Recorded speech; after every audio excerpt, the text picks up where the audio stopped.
people who are going, I don't know, it's the King Boss, welcome back. I'm here with another Streamplify device, and this is a Streamplify Capture 4K. So I'm going to quickly walk you around the box, speak about the specs, show you how to set it up, then go into OBS and show you how to set up in OBS as well. So if someone's watching this and they're not sure what a capture card is, even though you can do normal screen capture on Windows using OBS, sometimes you might want to capture from a hardware level what's coming out of an HDMI port. So let's say I'm booting my Raspberry Pi and for some reason I won't be able to capture that with my phone properly. Something like this is going to be very helpful because I can go into the BIOS of something, whatever is coming out of the HDMI I can feed into here and I can capture that video. This is Streamplify's answer to the Elgato HD60S Plus, where you can capture 4K 60 and 4K 30. So let's just quickly go around the box and see what we have. So at the top there it says 4K 60 pass through, 4K 30 recording, mic in and line in, ultra low latency. That doesn't really mean anything, I need to see numbers, but let's see, we'll get to it at some point. So that's the front of the box. On the left hand side we just have more labels here again. On the right hand side exactly the same as the left. At the top exactly the same again. At the bottom exactly the same. And at the back, let's see what we have at the back. It just goes over more of the stuff that was already on the front. For example, max pass-through resolution 4K 60, which is 3840 by 2160. We also have 2K at 60, so that's 2560 by 1440. We also have full HD at 120, which is really good, I think. We have 1080 60, 720p at 60 Hz,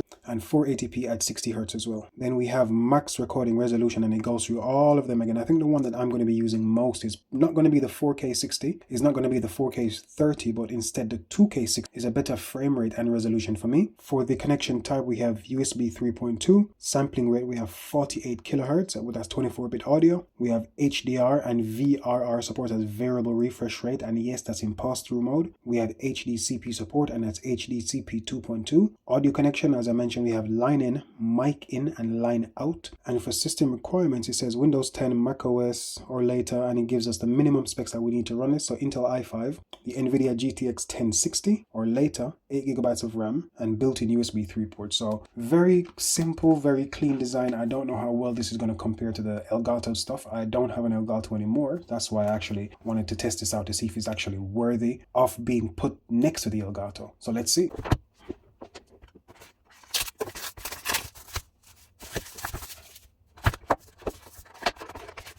So inside the box, straight away I can see we have some foam to protect it. We have HDMI cable, so there's normal HDMI cable there. USB 3 to USB-C booklet, and the actual capture device itself. Very tiny device, I have to say. So this is my normal mouse here, and it's about the size of a mouse, which is quite impressive. The Elgatos before, they weren't huge, but they were noticeably longer than this, I would say.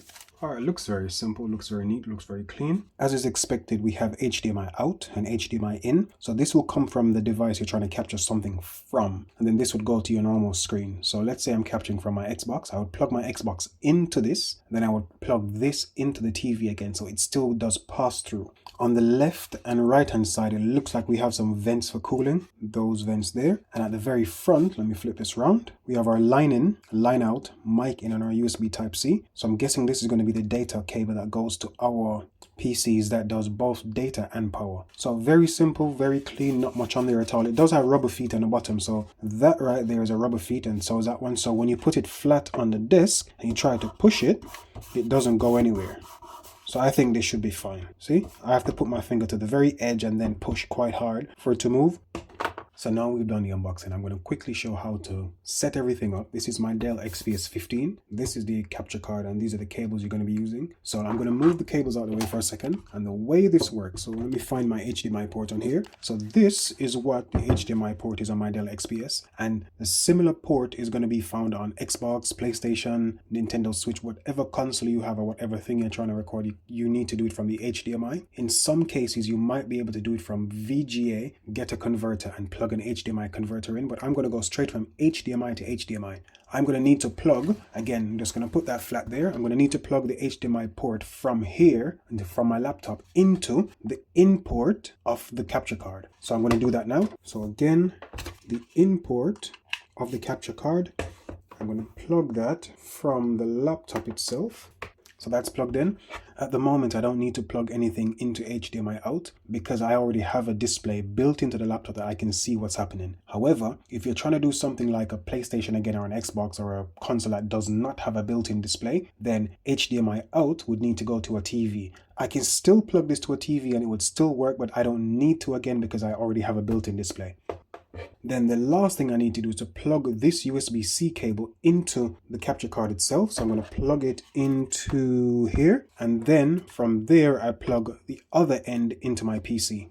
So I'm going to do that, come back and show you guys how to set everything up in OBS. So this is my setup again. I only wanted to show where this is plugged into my laptop. So the USB-C cable goes from here and it's simply plugged in to my laptop here. My Dell laptop is on in front of me here, and I'm going to be recording from my desktop monitor as well. So I have OBS open, and the first thing you need to do to set this up is click on the plus sign, click on add source, and then from the list you're going to choose video capture device. Now you don't need to change anything here. I'm going to leave mine exactly the same. If you wanted to change the name, go ahead and do that now. I'm going to click OK. Now from here we have quite a few options that we can choose from. You won't need to change every single thing, but you might need to make a few changes. First thing you do want to change is where it says device. This needs to be changed from integrated camera to capture 4K. You might get a signal straight away if everything is left on default. So what I noticed when I set this up for the very first time and I changed the resolution to anything above what my laptop could handle, it said video not supported. So what that tells me straight away is that leaving everything as default is probably your best bet unless you know exactly the resolution and the frame rate that your devices can actually match. For example, let me change this again from default resolution. I'm going to change it to 2560 by 1440, right? As you can see, nothing comes up. It says video mode not supported. But if I drop this down to 1920 by 1080, I get something straight away. So whatever your video resolution is that your device can push, that's what you need to set this value to, or simply leave it as default. I'm going to set mine to custom for now because I want the highest FPS possible, and I'm going to set mine to 60 FPS. So I've set my resolution to 1920 by 1080 and my FPS to 60 because I know my laptop can push this much. For the Xbox Series X, for the PS5, I believe they can both go up to 4K in some instances, but because they use variable refresh rate, I'm not entirely sure how to set that up here, but I'll come back to that at some point. I'm going to leave everything else exactly how it is and click OK, and from here I can simply start capturing. I have everything I need. Obviously I've got two overlays here because I'm screen recording as well, but if I turned one off I would only see my laptop monitor and then I could start recording straight away. So that's how you set it up. It's very simple, very straightforward, and then you can make as many videos as you want. Just please keep in mind, something like this is not going to be ideal for someone who simply wants to do some screen recording. This is for people who want to stream on YouTube or Twitch or whatever app they're using. If you want to do some simple screen recording, just use OBS. You won't really need this, but if you need to record device specific stuff, then